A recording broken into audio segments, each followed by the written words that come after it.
Hello, I'm hashtag friend of the show, J. Armstrong Johnson, and I am so excited to welcome you back for part 2 of Broadwaysted Away, a 3-part radio play. In last week's thrilling first installment, we followed along with our new favorite gumshoe, Brian Plofsky, as he used a clue found by Hannah Ellis to attempt to rescue Kevin and Kimberly, who disappeared a week before. After some help from Jack Kelly and a scuffle with some thugs, Brian successfully saves Kimberly from the clutches of the powerful role shifter Aaron J. Albano and received a clue of where to find Kevin. Now, featuring the voice talents of Brendan Stimpson, Mike Faist, Ilana Levine, Robbie Rozelle, Haley Pachoon, and Hannah Ellis, we proudly present part 2 of Broadwaysted Away. Enjoy.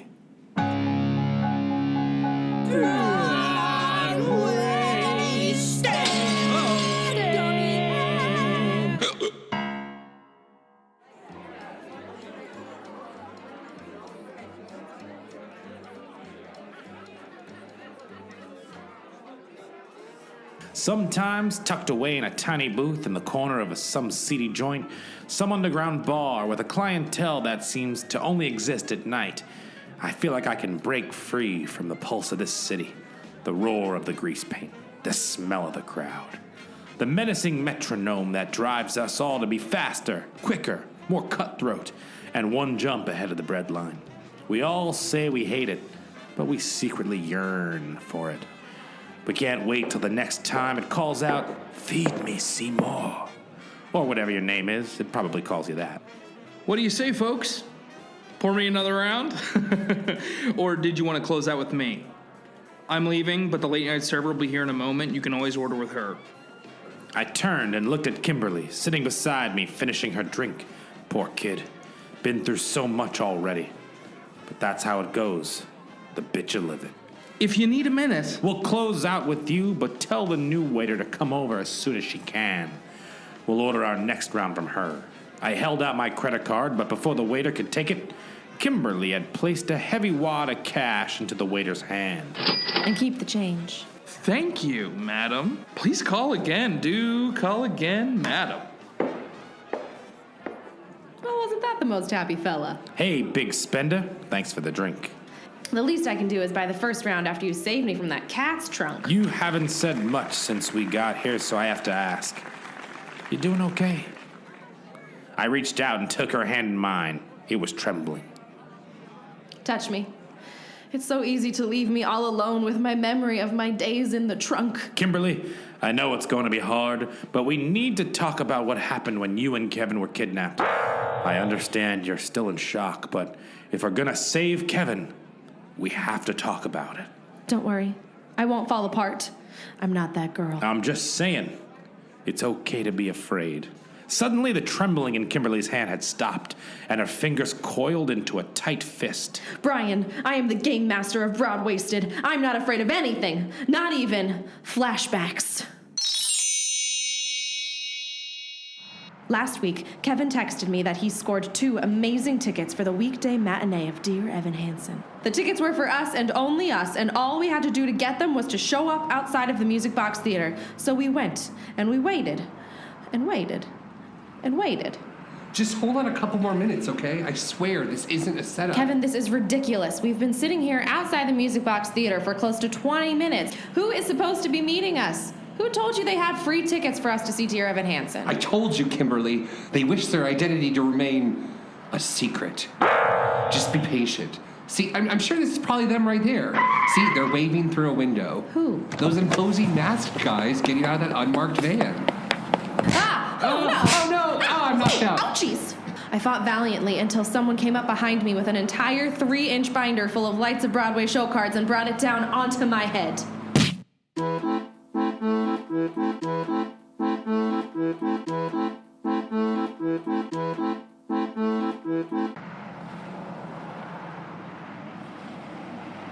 I came to sometime later. I don't know how long I was out, but when I woke up, I realized that the 2 thugs that had abducted us were arguing. I also noticed that Kevin was passed out next to me. Kevin was knocked out? No, Kevin was snoring. Oh. You idiot! can't believe you didn't leave the tote bag at the Music Box Theater. That was your job. No, it was your job. No, it was my job to take down the game master and drive the van. It was your job to take down Kevin and leave the Broadwaysted tote bag. Well, I turned around, okay? We're going back. We'll just leave the bag there. Why does the bag even matter? Because our instructions were to leave the bag behind after we spray painted #TheyWon'tBeFound on it. Okay, relax. It's okay. Seriously, stop. No, she's gonna be so mad at us that we messed this up. Okay, all right, just calm down, please. I don't want to talk about this anymore. Okay, nothing's happened. We'll fix it, okay? We have plenty of time to drop Kimberly off at the Neil Simon Theater, and then we'll get Kevin in place for the grand finale. We'll be back at the Music Box Theater in a few minutes. We were tied up, but I knew I could reach my purse with my emergency bag of Broadwaysted gear. As quickly and as quietly as I could, I found the Betty Buckley Lights of Broadway card and the national anthem from our recent game of Plot Points, and I snuck them into the spray-painted Broadwaysted tote bag without the thugs noticing I was awake. Then I pretended to be knocked out. And the next thing I knew, they put a hood over my head and I was in the trunk on the set of Cats. And that is where this memory ends. Kimberly had that look in her eye now. The look of a girl with a hard-knock life. You did good, kid. I don't need to hear it anymore. So the thugs were working for a she. And Kevin's a key part of whatever grand finale they're planning. Very interesting. Any response from Roselle about the Carrie soundtrack? Not yet, which isn't like him. He's usually on this like a hawk. Well, where's our hawk? I don't know. Does Robbie even have Kevin? And Jesus, can we get another round now? Luckily, our new server should be able to answer both those questions. Ah, here she is. My coworker said you wanted another round. What are you drinking? And make it quick. I got all night, but I ain't got it for you. My friend here will have a gin and tonic. I'll have a whiskey ginger. And my good friend Ben Franklin here, he'll have some information. I got all kinds of information. What kind might be beneficial to you? She's one of your informants? Honey, I'm not one of anything. Those other informants, they work in rumors, whispers, and pieces of conversations. I don't sell that nonsense because, frankly, I don't buy it. There's secrets, I can get it for you wholesale. I deal in my own unique brand of information, substantiated rumors, small truths, little-known facts. Okay, she gets the picture. So where might we find Broadway cast album mogul Robbie Roselle? I think Mr. Franklin may need a running mate before I'm able to share what I know about that. Oh, look, his twin just showed up. So sing for me, my meadowlark. Roselle was here last night. Seems he's working on a new show for that seedy cabaret bar, 45 Below. Heard him say something about a grand finale. He's spending every waking minute at 45 Below until his show is perfect. Guess he lives there now. 45 Below. I should have known. You two. I recognize you two. You're those Broadwaysted folks. Where's the one with a hat and a loud laugh? I liked him. You ever get to see Hamilton? Yeah, he did.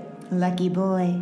Well, I guess if you never find him, you at least know he had a happy life. They're doing that Hamilton concert tonight at the Not Private Theater, bringing back the entire original cast for one night. You going to that? No, we got more important places to be tonight.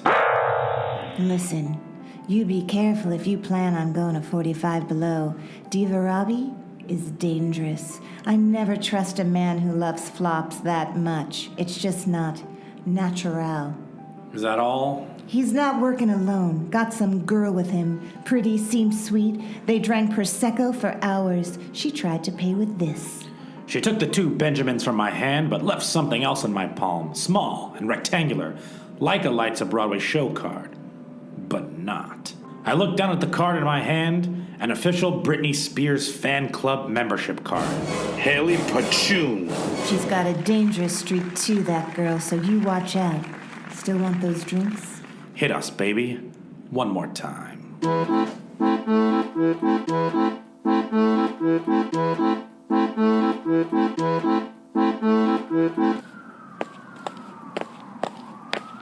The buzz from our second round of cocktails created an electricity that emanated from every fiber of our beings and seemed to drown out the threatening pulse of the city.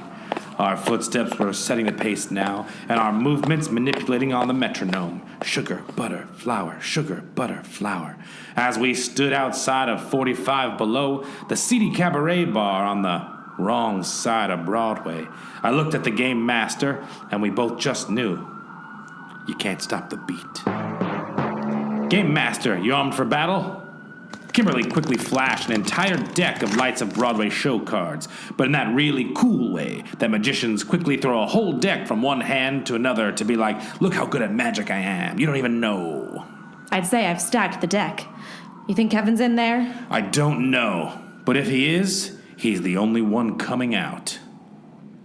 With us. Well, right, with us. It just sounded like you meant that Kevin would be the only person to... Right. Let me try it. I don't know, but if he is in there, he's the only one coming out with us alive. Are we bringing out dead people? You know what? Let's just go inside.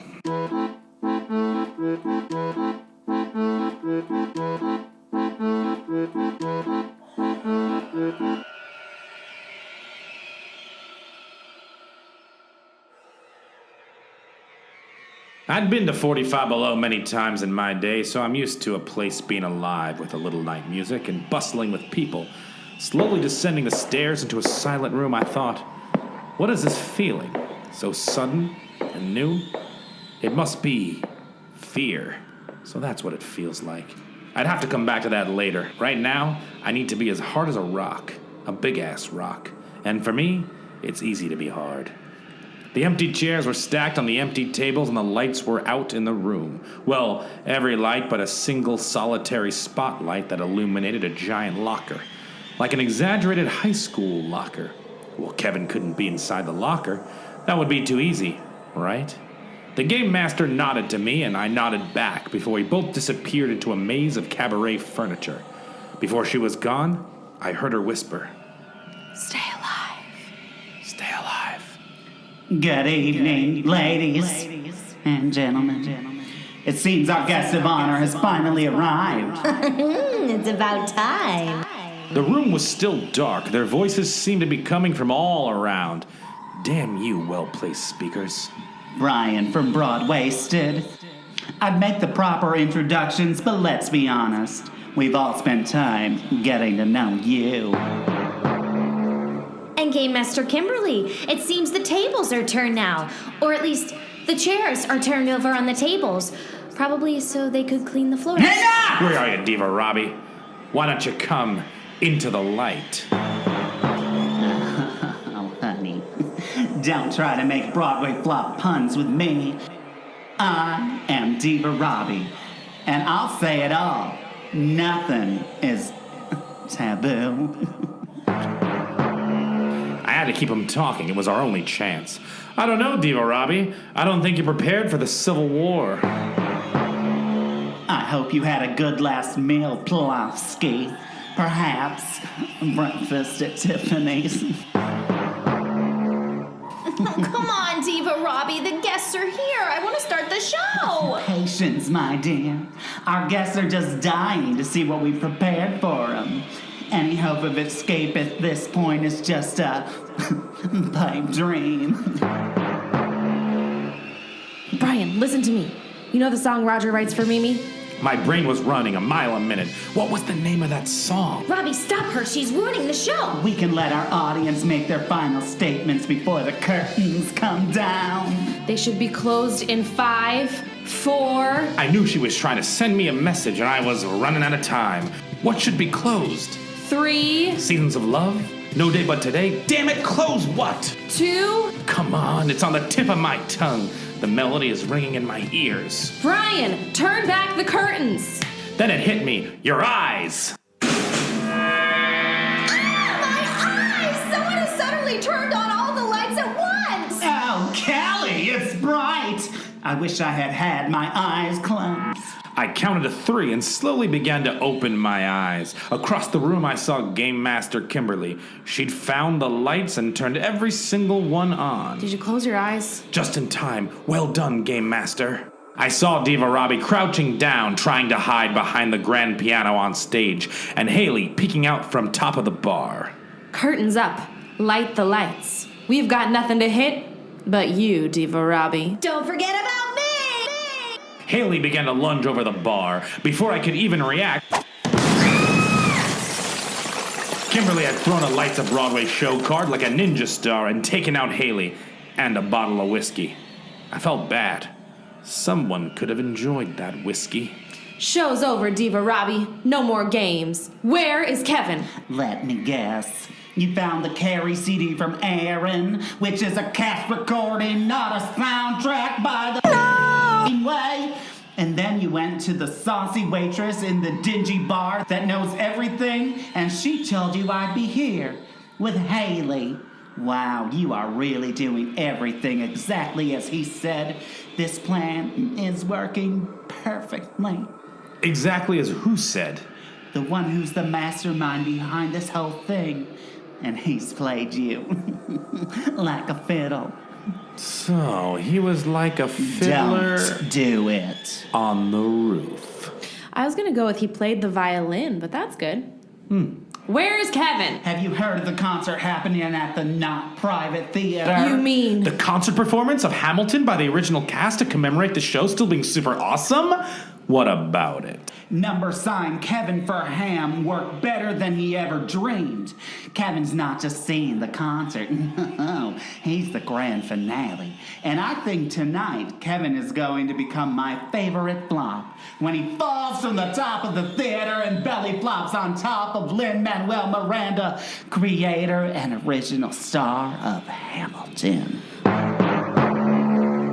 Oh my God. Oh my God, you guys! Are you completely mad? Not as mad as you're going to be when you realize you've thrown away your shot to save Kevin or Lynn by going on this wild goose chase to find me. And me! Oh no! Haley's regained consciousness. Watch out!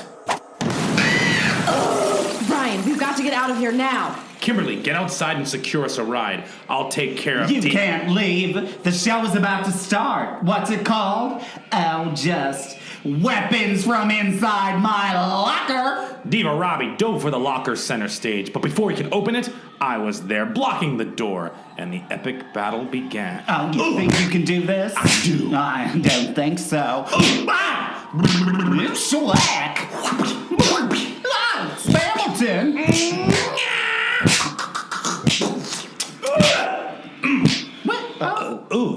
Where did that come from? I don't really know. Good It was for new. you. That was a new one. Yeah. Yeah. Are you okay? I took a breath first. Not anymore! Oh my God! Do it more! Yes! No! I got the locker open. Are you afraid now, Brian? No. And why not? Because I close every door. No!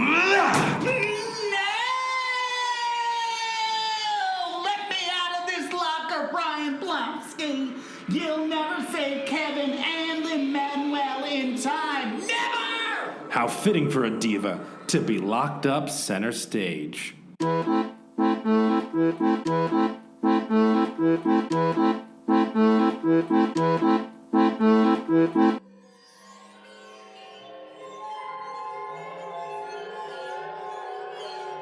Wow. Things somehow got incredibly serious incredibly fast. This wasn't just about saving Kevin now. When you tie in Lin-Manuel Miranda, Kimberly and I were basically fighting to save the world. Guess it's time to be a hero. I raced out of there and started climbing the stairs to freedom when I felt my head start to swim. That smell, that intoxicating smell.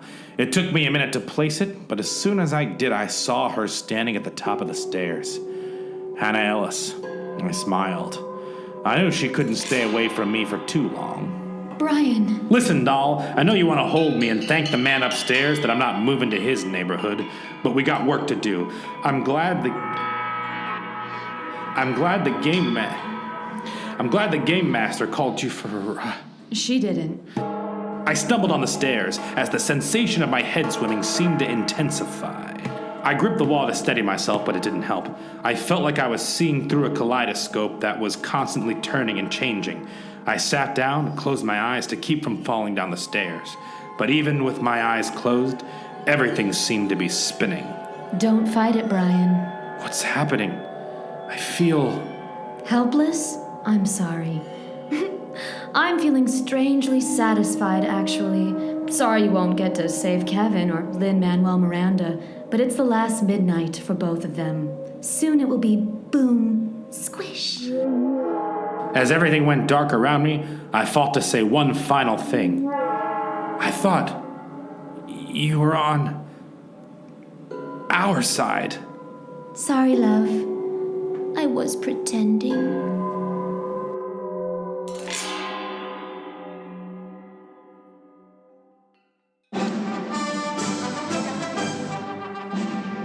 What's going to happen to our Broadwaysted crew?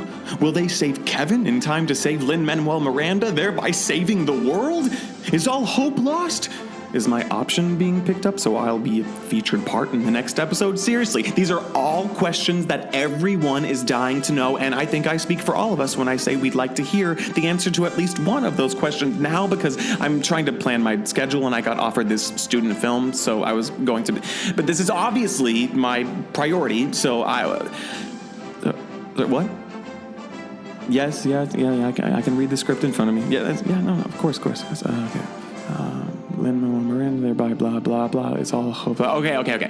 It's all hope lost? Find out the answers to these questions next week in part 3, the thrilling conclusion to Broadwaysted Away.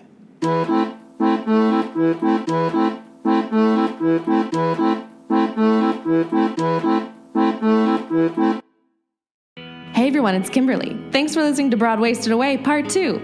If you missed Part 1 and are confused, just go back through that iTunes feed and listen to last week's episode.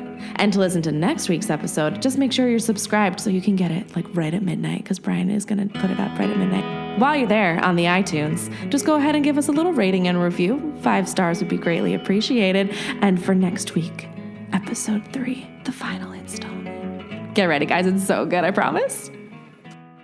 Thanks again, as we end every episode. Zip-doo-wop-bop.